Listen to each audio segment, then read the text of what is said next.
Hey guys, I'm Mark. Welcome back to the channel where it really is all about racing.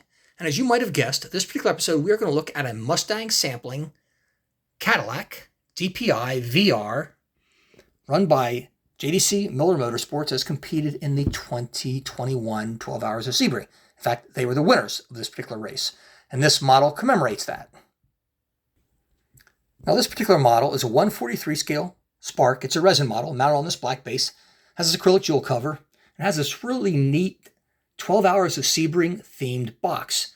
Now, folks, if you wonder why I'm so big on boxes and packaging, well, I was a marketing guy back in the day, so that's probably why. Anyhow, so let's take a look at some aspects of this.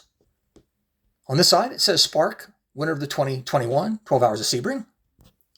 This side shows you a cool picture of the track and all the various turns, numbered and named for you.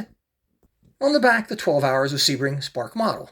Now, I'm going to show you the bottom of this box, too, because it's really quite unique in that this, I've never seen this before in a model, this this code, or I guess the certificate of authenticity, whatever you want to call it, is actually, it's like three-dimensional. It is really neat looking. I've never seen anything like that before on a box. I just thought this was really cool. I guess that's just the marketing guy in me. So what do we know about DPIs? The DPi was a type of sports prototype racing car developed by IMSA in 2017 and would ultimately run through 2022. Now, it's speculated that production engines would be used in this class and turbochargers would be available for 4- and 6-cylinder engines.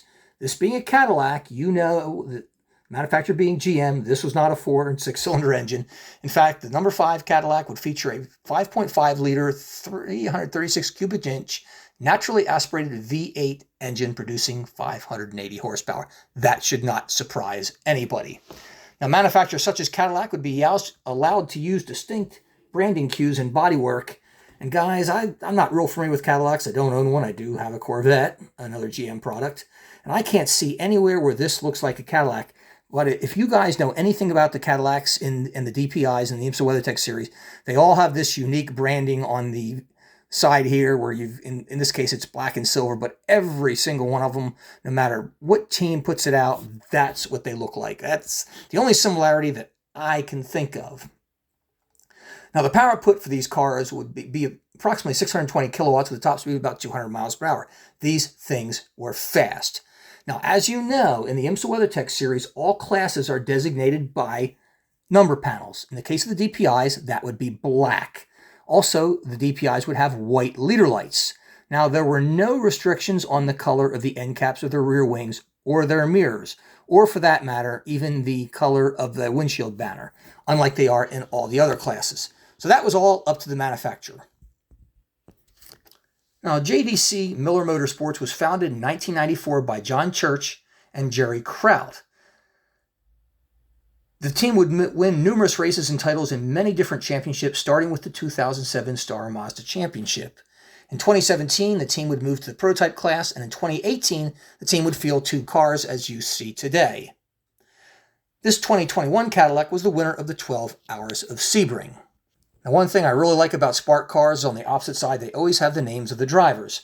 Now, this was an all-French lineup of Tristan Vaudier, Luc Duval, and Sebastien Bourdais. Now that we got that over, let's take a look at the model itself. Guys, these are just really cool models, and I will tell you this.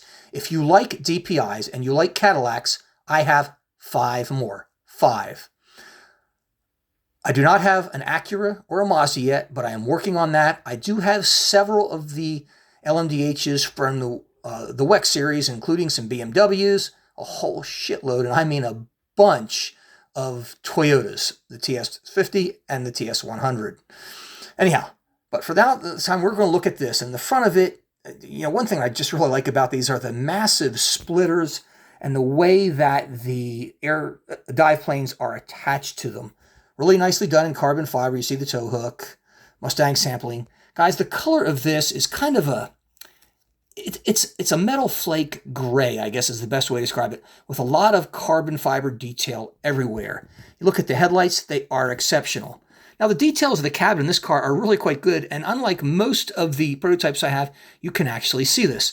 I particularly like the fact that you've got the camera hub right here. You got a pitot tube, which you can see right there. And I think these are lights along the bottom of the windshield. I believe. If anybody knows different, please let me know. Tire and wheel detail are excellent. Color is exceptional. Taking a look in the cabin here, you can, if you've ever seen these cars, you know how tight the cabin is. I don't know how anybody larger than 6 feet even fits in one of these things, or that weighs more than 160 pounds. But you can see it's really, really tight. I'm going to move the car around here, and you can see the steering column. You can see the reinforced pads that literally wrap around the driver in this tiny little cockpit. It's really very, very nicely done. It's kind of hard to show on this, but take my word for it, it's good. If there's any complaint I have about this car, and there really is only one, it has to do with the wrap around here on the fin, where it buckled up a little bit. It's rare you see a problem with a Spark model, one that's readily apparent, but if there's only one criticism I have, that was it. Otherwise, the fit, the finish, the decal work, everything on this thing is absolutely freaking exceptional. I have posters of this car. You've seen it. I've got pictures. I've got hero cards. This thing is a really good representation of what the car looks like. Now, one thing I really like about the rear of the Cadillacs are the badass exhausts that come right out here. Got the heat shield underneath. They did a really nice job with the taillights, Mustang sampling. In the rear here, you've got this massive, I believe that there's a massive diffuser that is kind of almost looks like it's part of the wing that you really can't see in there, but they did a really nice job of that in carbon fiber. It is quite sharp. The rear wing looks exceptional with Mustang sampling. You can see the carbon fiber trim on it. Really sharp. We'll roll it around, and this is what it looks like from the top down. A really cool representation of the car. Very, very neat. So folks, that wraps it up. Thanks for watching. See you next time.